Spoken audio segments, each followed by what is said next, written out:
ever wondered what went on in the minds of people who seemed to have it all but chose to walk through life solo? Did a world-famous queen really use love letters as a political chessboard, keeping powerful men guessing for decades? Could a genius inventor have penned notes detailing visions of the future while living a life of almost complete solitude? And what made a celebrated nurse write about choosing a demanding career over the comforts of marriage? Get ready to peek into the private worlds of 5 incredible individuals who stayed single through their very own words. These are not just old pieces of paper. They are windows into hearts and minds that changed history, all while these figures navigated life largely on their own terms. Number 5. Jane Austen told her niece what she really thought about love. Jane Austen. The name itself brings to mind witty heroines, dashing gentlemen, and the intricate dance of courtship in Regency England. Her novels, like Pride and Prejudice and Sense and Sensibility, are filled with characters navigating the path to matrimony. But what about Jane herself? She never married. She had her own flirtations, even a rumored serious romance that ended sadly, and she once accepted a proposal of marriage only to change her mind the very next day. Imagine that. One day you are engaged, the next you are not. This decision left her to pursue her writing. Living with her mother and sister Cassandra was her closest confidant, the recipient of many of Jane's most candid letters, much of which unfortunately Cassandra later destroyed, perhaps to protect Jane's privacy. However, some letters survived, offering precious glimpses into Jane's thoughts, not just about society and her work, but also about love and marriage, especially when she was giving advice. One such remarkable letter was written to her niece, Fanny Knight. Fanny was the eldest daughter of Jane's brother Edward. In the 1810s, Fanny was a young woman grappling with matters of the heart, specifically a suitor named John Plumptre. She often turned to her experienced, observant, and unmarried Aunt Jane for guidance. This particular letter, dated November 18th, 1814, is a master class in nuanced advice. Jane did not tell Fanny what to do. She did not push her towards marriage, nor did she advise against it outright. Instead, she helped Fanny examine her own feelings with a gentle honesty that is both practical and deeply understanding. Jane was in her late 30s at this time, living in Chawton, and already the successful author of Sense and Sensibility and Pride and Prejudice. Mansfield Park had just been published that year. She had seen a lot of life, observed many relationships, and formed her own strong opinions, even if she did not always voice them publicly. In the letter, Jane starts by acknowledging Fanny's anxieties. She writes about the seriousness of the commitment Fanny is considering. She talks about the importance of genuine affection, Jane points out. Nothing can be compared to the misery of being bound without love, bound to one and preferring another. That is a punishment which you do not deserve. Think about that phrase, the misery of being bound without love. For a woman whose novels often end in happy unions, this is a stark warning about the alternative. Jane then encourages Fanny to really look at her own feelings for John Plumptre. She suggests ways Fanny can test her affection. She advises Fanny not to be rushed. Jane says, "I should recommend you to see more of him and not to refuse him if you think you can like him well enough." But then she adds a caution. You must be the best judge of your own happiness.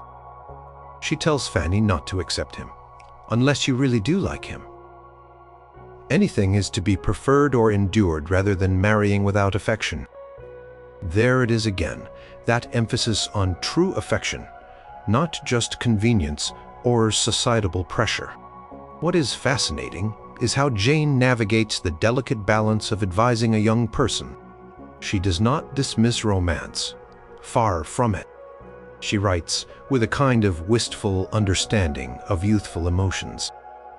She acknowledges the delightful feelings of early attraction. But she also brings a dose of realism. She speaks about the suitor's character, his family, his suitability. She tells Fanny, "I have no doubt of his being a sensible man, and I believe he is a good-tempered one." She also notes his situation in life, his family, fortune. Everything is so eligible and satisfactory. These were important considerations in that era, and Jane does not ignore them. Yet, the emotional core of the advice always comes back to Fanny's own heart. Jane is not cynical about love, but she is certainly not a starry-eyed romantic in this letter. She is pragmatic. She wants Fanny to be happy, truly happy, and she seems to believe that rushing into a marriage without deep, sincere feeling is a recipe for unhappiness. She even writes, "There are such varieties of human nature that some people are satisfied with what would be unhappiness to others." The letter also reveals a little about Jane's own perspective, perhaps shaped by her own experiences. She seems to understand the pressure on young women to marry, but she quietly champions the idea of waiting for the right reasons, or perhaps not marrying at all if those reasons do not appear. She is not telling Fanny not to marry, but she is giving her the space and the intellectual tools to make a choice that is genuinely her own. She is empowering Fanny to trust her own judgment. This letter is famous because it shows a side of Jane Austen that is more personal, more direct than what we might always see in her novels. Her novels resolve with marriages. Her own life did not.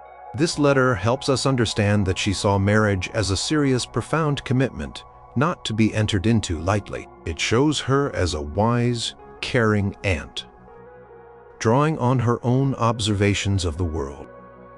It highlights her belief in the importance of individual feeling and an honest assessment of one's own heart. For a woman who lived in a society where marriage was often the primary goal for women, her advice to her niece to prioritize genuine affection above all else was quite something.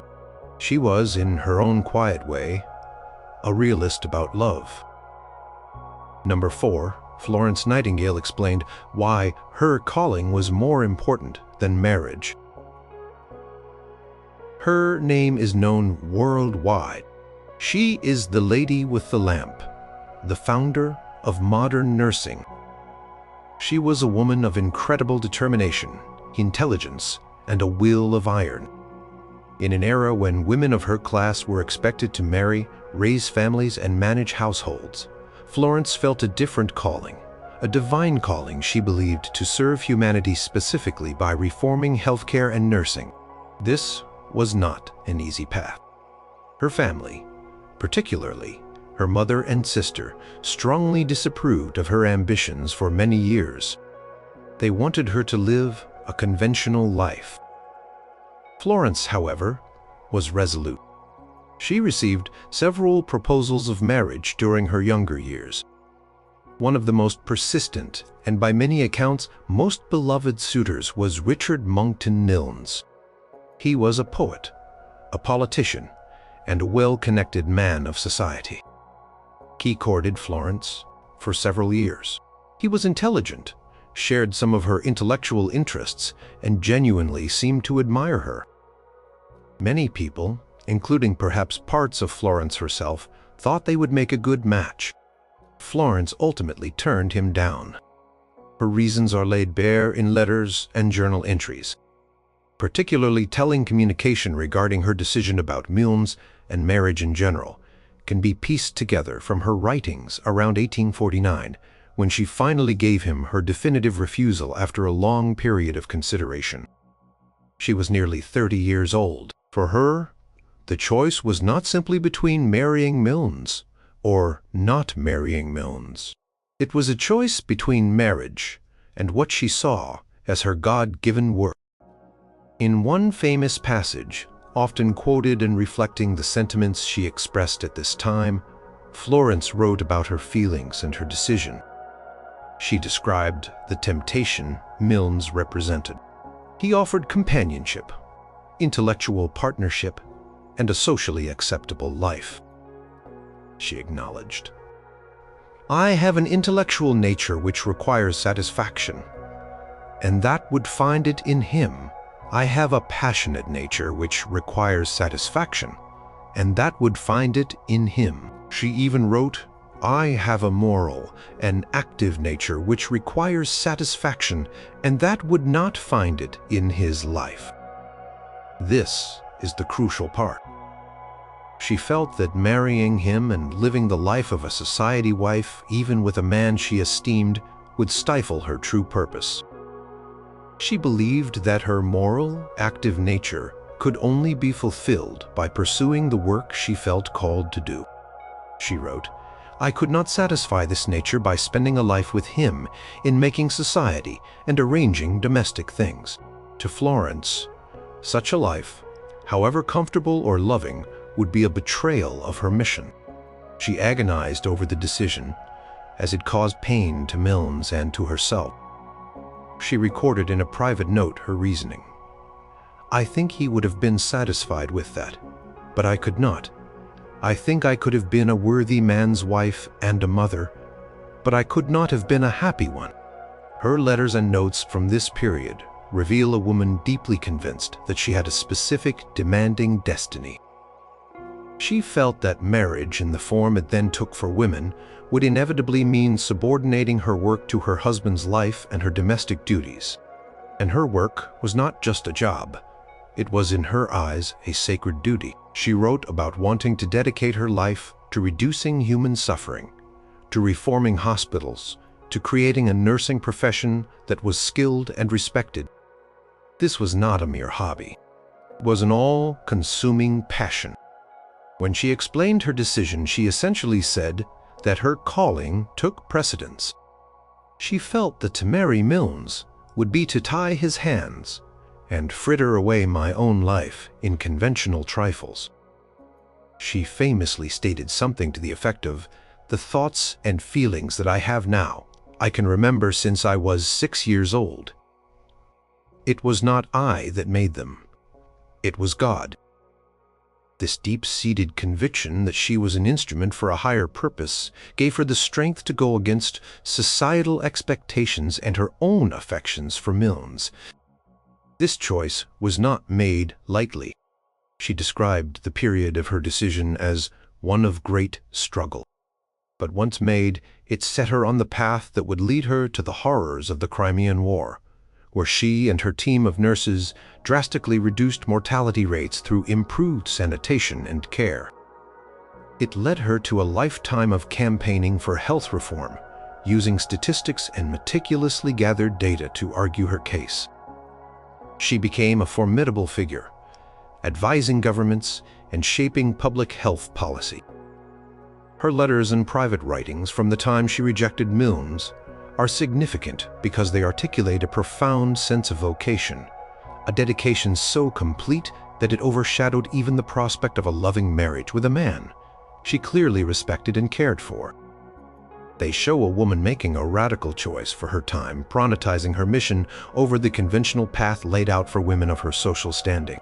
Florence Nightingale chose to remain single, not out of a dislike for marriage or men, but because she believed with every fiber of her being that she had other, more urgent work to do in the world, work that she felt she could not accomplish as a married woman. Her letters are a testament to that unwavering, steely resolve. Number 3. Nikola Tesla penned letters, revealing a mind fixed on the future, not romance. Nikola Tesla. The name conjures images of lightning bolts, futuristic inventions, and a mind that seemed to operate on a different wavelength from most of humanity.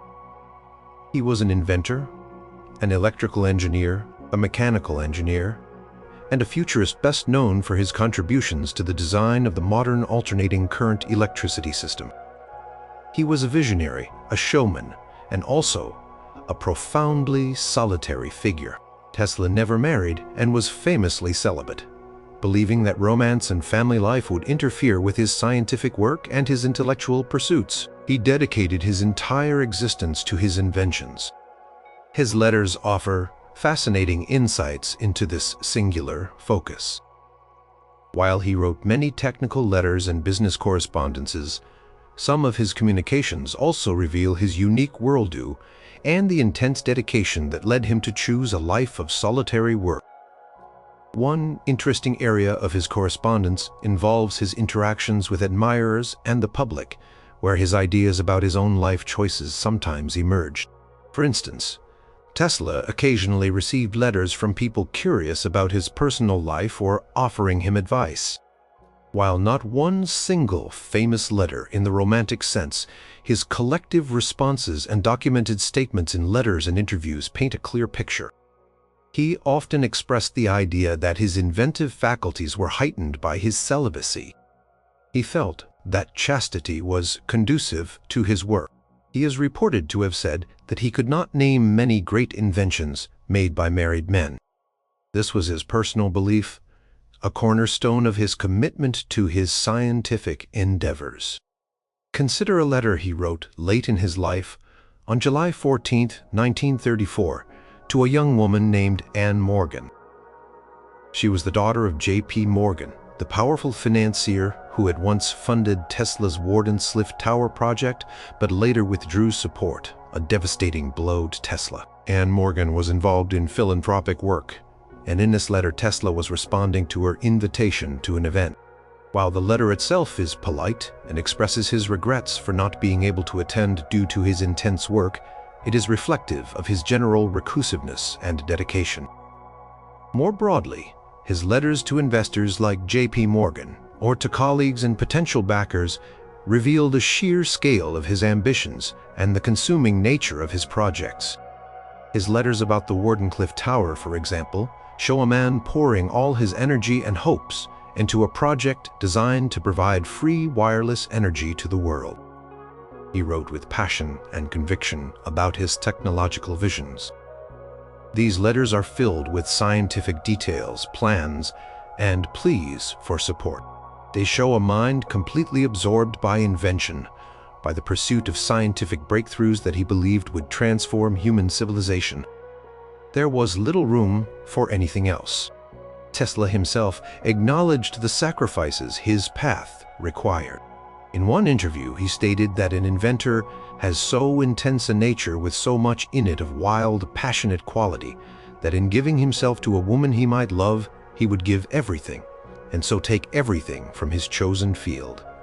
I do not think you can name many great inventions that have been made by married men. He believed his chastity helped him channel his energies. "I am wedded to my art," he sometimes said, or words to that effect, indicating that his primary commitment was to science. He lived much of his later life in New York hotels, increasingly isolated, feeding pigeons and working on his theories. His letters from this period can be poignant, revealing both his enduring genius and his loneliness. Yet even in these later years, his correspondence shows a mind still fiercely engaged with scientific problems, still dreaming of new inventions. One specific letter, written earlier, on December 8, 1900, to the American Red Cross, while not about romance, highlights his singular focus and perhaps why a conventional personal life was not for him. In it, he offers his system of wireless telegraphy for their use, free of charge, envisioning its humanitarian potential in times of war and disaster. He wrote, "I have no doubt that it will prove of priceless value in conveying information and expediting relief in cases of war, famine, pestilence, or accidents and disturbances of any kind." He saw his inventions as tools for humanity, and his dedication to this vision was all-encompassing. This kind of grand humanitarian ambition often filled his thoughts and his writings, leaving little space for the intimacies of a conventional married life. Tesla's letters, therefore, are not famous for their romantic content, because there is none. Instead, they are famous for what they reveal about a man who consciously chose a solitary path to dedicate himself entirely to his scientific quest. They show a mind that was always years, if not decades, ahead of its time. A mind so consumed with unlocking the secrets of the universe and harnessing its powers for humanity, that personal attachments of a romantic nature seemed to him a distraction from a far greater purpose. His decision to remain single was not a passive one. It was an active choice, deeply intertwined with his identity as an inventor and a visionary. His correspondence bursts this lifelong, unwavering commitment to his work above all else. Number 2. Ludwig van Beethoven poured his heart out to his mysterious, immortal beloved. Ludwig van Beethoven. The name itself resonates with power, with passion, with some of the most revolutionary and emotionally profound music ever composed. Think of his Fifth Symphony with its iconic Fate knocking at the door motif, or the soaring, joyful Ode to Joy in his Ninth Symphony. Beethoven was a musical genius. He was also a man who struggled deeply in his personal life. He faced progressive hearing loss, a devastating affliction for a musician and composer. He was often described as ill-tempered, proud, and difficult, yet capable of great loyalty and deep feeling. And, despite several infatuations and deep affections for various women, Beethoven never married. Perhaps the most famous and enigmatic letter connected to his single status is the one addressed to the unsterbliche Geliebte, the immortal beloved. This letter was found in his papers after his death in March 1827. It was written in pencil on 10 small pages. It is not dated with a year, only July 6th morning, and July 6th evening, and good morning on July 7th. Scholars have painstakingly worked to date the letter, generally placing it in the summer of 1812.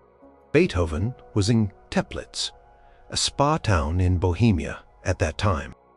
The identity of the immortal beloved has been a subject of intense debate and speculation for nearly 2 centuries. Who was this woman to whom Beethoven poured out such passionate, anguished, and loving words?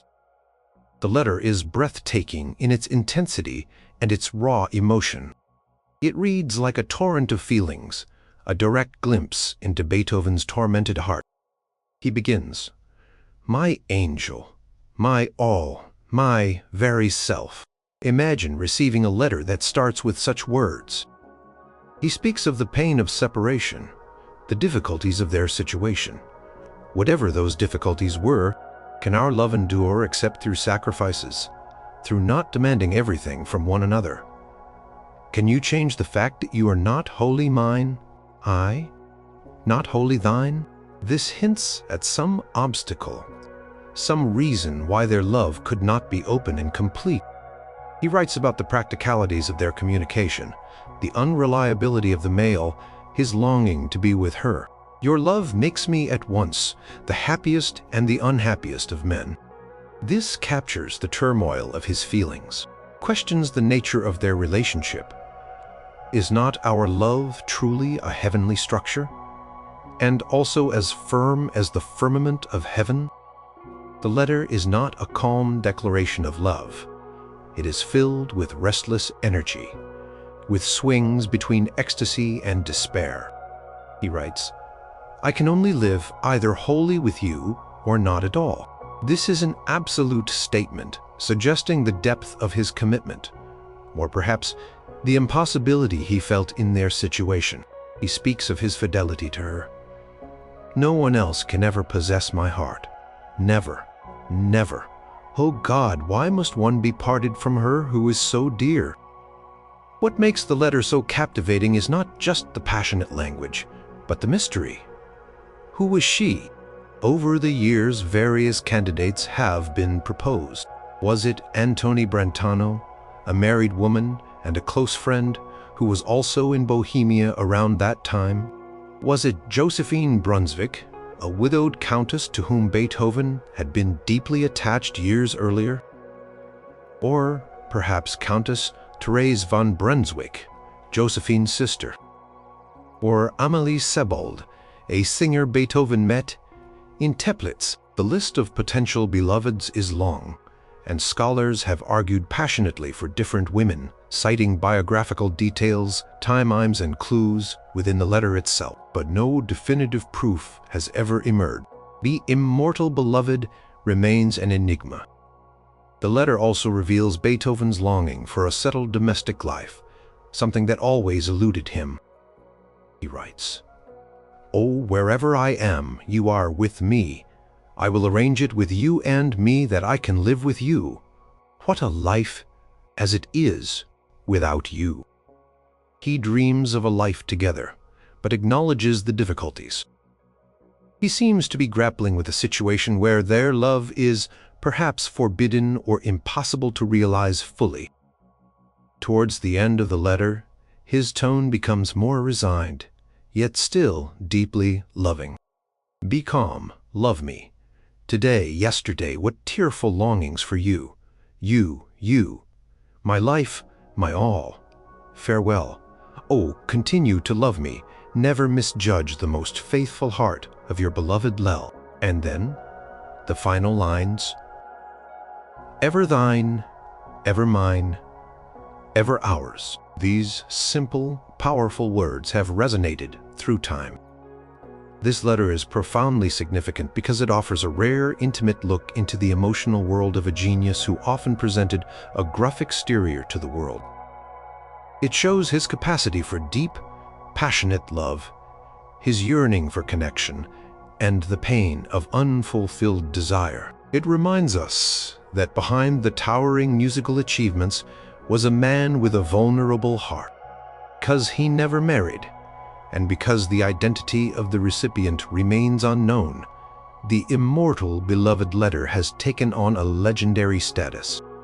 It symbolizes the great, perhaps unattainable, love of Beethoven's life. It stands as a testament to a profound romantic attachment that, for reasons we may never fully understand, could not find its fulfillment in a lasting public union. It is a mystery locked in time. A passionate cry from a man who gave the world immortal music, but perhaps never found lasting personal peace in love. Number 1.